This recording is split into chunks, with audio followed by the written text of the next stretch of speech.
Price lord. ಎಲ್ಲರಿಗೂ ಯೇಸುವಿನ ನಾಮದಲ್ಲಿ ವಂದನೆಯನ್ನು ತಿಳಿಸುವನಾಗಿದೆ. ನಾವು ಸ್ವಲ್ಪ ಹೊತ್ತು ದೇವರ ವಾಕ್ಯ ಧ್ಯಾನಿಸುವ ಕೀರ್ತನೆಗಳು 119 ಅದರ 92ನೇ ವಾಕ್ಯ ಈ ರೀತಿಯಾಗಿ ಹೇಳುತ್ತದೆ: ನಿನ್ನ ಧರ್ಮಶಾಸ್ತ್ರ ನನಗೆ ಆನಂದಕರವಾಗದಿದ್ದರೆ ನನಗೊದಗಿದ ಆಪತ್ತಿನಲ್ಲಿ ಹಾಳಾಗಿ ಹೋಗುತ್ತಿದ್ದೆನು. ಧರ್ಮಶಾಸ್ತ್ರ ನಮಗೆ ಬಹಳ ಪ್ರಾಮುಖ್ಯವಾಗಿ ಏನು ಕೊಡ್ತದೆ ಜೀವನದಲ್ಲಿ ಅಂದರೆ ಸಮಾಧಾನ, ಸಂತೋಷ, ಆರೋಗ್ಯ, ಅಭಿವೃದ್ಧಿಯನ್ನು ಕೊಡೋ ಧರ್ಮಶಾಸ್ತ್ರ ಅಂದರೆ ಏನು?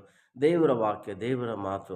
ಅನೇಕ ಸಾರಿ ನಾವು ಅನೇಕ ಮಾತುಗಳನ್ನು, ಮನುಷ್ಯರ ಮಾತುಗಳನ್ನು ಕೇಳಿ, ಅನೇಕರ ಮನುಷ್ಯರ ಮಾತುಗಳನ್ನು ಕೇಳಿ ನಮ್ಮ ಜೀವನದಲ್ಲಿ ಅನೇಕ ಸಾರಿ ನಾವು ನೊಂದು ಸೋತು ಹೋಗಿರ್ತೀವಿ. ಆದರೆ ಧರ್ಮಶಾಸ್ತ್ರವನ್ನು ಕೇಳುವುದಾದರೆ, ದೇವರ ವಾಕ್ಯವನ್ನು ಕೇಳುವುದಾದರೆ, ದೇವರ ವಾಕ್ಯವನ್ನು ಓದುವುದಾದರೆ ನಿನ್ನ ಜೀವನಕ್ಕೆ ಬೇಕಾಗಿರುವಂಥ ಆನಂದ, ನಿನ್ನ ಜೀವನಕ್ಕೆ ಬೇಕಾಗಿರುವ ಸಮಾಧಾನ, ನಿನ್ನ ಜೀವನಕ್ಕೆ ಬೇಕಾಗಿರುವ ಅಭಿವೃದ್ಧಿ, ನಿನ್ನ ಜೀವನಕ್ಕೆ ಬೇಕಾಗಿರುವ ಸಂತೈಸುವಿಕೆ, ನಿನ್ನ ಜೀವನಕ್ಕೆ ಬೇಕಾಗಿರುವಂಥ ಎಲ್ಲ ಮೇಲುಗಳನ್ನು ದೇವರ ವಾಕ್ಯ ನಿನಗೂ, ನಿನ್ನ ಜೀವನಕ್ಕೂ, ನಿನಗೂ, ನಿನ್ನ ಬಾಳಿಗೂ ಕೊಡುವಂಥದ್ದಾಗಿದೆ. ಅದಕ್ಕೋಸ್ಕರ ನಾವು ದೇವರ ಒಂದು ವಾಕ್ಯಕ್ಕೆ ನಾವುಗಳು ಏನು ಮಾಡಬೇಕು? ದೇವರ ಮಾತಿಗೆ ಆದ್ಯತೆಯನ್ನು ಕೊಡುವಂಥ ಮಗಳು ಮಗನಾಗಿರ್ಬೇಕೆಂಬುದಾಗಿ ದೇವರ ವಾಕ್ಯ ಹೇಳುತ್ತೆ. ನನಗೂ ಇದ್ದಗಿದ ಆಪತ್ತಿನಲ್ಲಿ ಹಾಳಾಗಿ ಹೋಗುತ್ತಿದ್ದೆನು.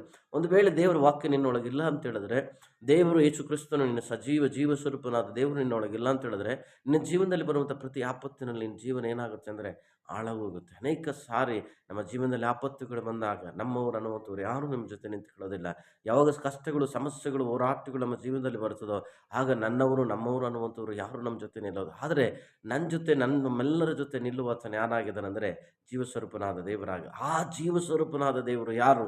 ಯೇಸು ಕ್ರಿಸ್ತನಾಗಿ ನಿನಗೋಸ್ಕರ ಪ್ರಾಣ ಕೊಟ್ಟ ದೇವರು, ನಿನಗೋಸ್ಕರ ತನ್ನ ಜೀವವನ್ನು ಸಂಪೂರ್ಣವಾಗಿ ತ್ಯಾಗ ಮಾಡಿದ ದೇವರು, ನಿನ್ನನ್ನು ಶಾಶ್ವತವಾದ ಪ್ರೀತಿಯಿಂದ ಪ್ರೀತಿಸಿರುವಂಥ ದೇವರು, ನಿನ್ನಿಂದ ಯಾವುದನ್ನು ನೋಡದೆ, ಎದುರು ನೋಡದೆ ಪ್ರೀತಿ ಮಾಡಿರುವ ದೇವರು ಯೇಸು ಕ್ರಿಸ್ತನಾಗಿದ್ದಾನೆ. ಇವತ್ತು ಆತನ ಮೇಲೆ, ಆತನ ವಾಕ್ಯವನ್ನು, ಆತನನ್ನು ಪ್ರೀತಿಸುವಂಥ ಮಗನಾಗಿ ನಿನಗೆ ಸಂತೋಷ, ಸಮಾಧಾನ ಕೊಟ್ಟು ನಿನಗೆ ಬರುವ ಎಲ್ಲ ಆಪತ್ತಿನಲ್ಲಿ, ನಿನಗೆ ಬರುವ ಎಲ್ಲ ಸಮಸ್ಯೆಗಳಲ್ಲಿ ಆತನು ನಿನ್ನ ಜೊತೆ ಇದ್ದು, ನಿನ್ನ ಪರವಾಗಿದ್ದು, ನಿನ್ನೊಳಗಿದ್ದು ಆತನು ಸಕಲ ವಿಧವಾದ ಎಲ್ಲ ಆಪತ್ತುಗಳಿಂದ ನಿನ್ನನ್ನು ಬಿಡಿಸಿ, ನಿನ್ನ ಕುಟುಂಬವನ್ನು ಬಿಡಿಸಿ, ನಿನ್ನ ಜೀವನವನ್ನು ಬಿಡಿಸಿ ಕಾಯ್ದು ಕಾಪಾಡುವುದಕ್ಕೆ ಯೇಸು ಕ್ರಿಸ್ತನು ಶಕ್ತನಾಗಿದ್ದಾನೆ.